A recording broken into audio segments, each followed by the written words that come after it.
kulan uu shir gudoominayay gudoomiyaha xisbiga mucaaradka ah ee wicid injineer Faysal Cali Waraabe kaasoo ay goobjoog ka ahaayeen xubnaha sarsare iyo xubnaha gudida fulinta ee xisbiga mucaaradka ah ee wicid ayaa markii uu soo dhamaaday waxa laga soo saaray qodobo dhowr waxaana qodobadii shirkaasi oo socday saacado badan ka soo baxay kamid ahaa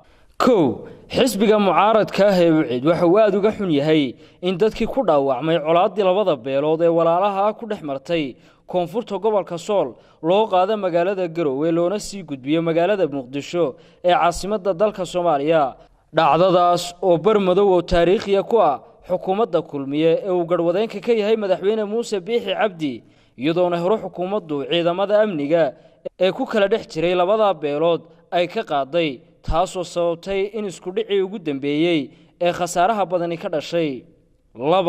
xisbiga wicid waxa uu cambaareeyay qalabka dhawaan ay kansatay xukuumadda Soomaaliland qalabkaas oo leh dhibaatooyin fara badan oo iskugu jira qaar bulsho iyo kuwa ganacsi qalabkani waxa uu ka hor imanaya dastuurka Soomaaliland xeerka isgaarsiinta qaranka iyo xeerarka caalamiga ah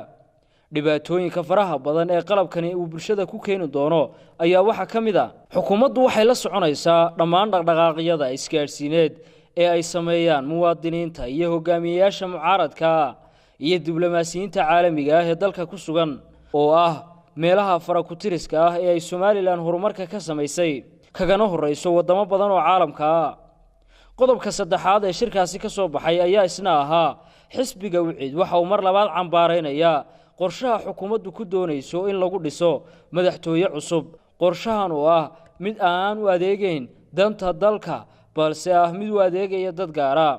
xisbiga wicid waxa uu ku talinayaa in dhaqaalaha xukuumaddu ugu tala gashay inay ku hirgeliso dhismaha madaxtooyada cusub ay wax kaga qabato baahiyaha asaasiga ah ee dalka ka jira sida cisbitaalada dalka oo dayac badani ka muuqdo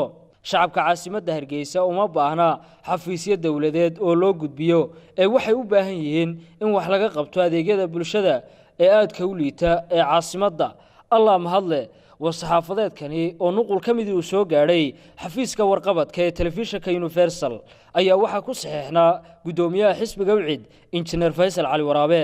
waa Idris Bershiya telefishinka Universal Hargeysa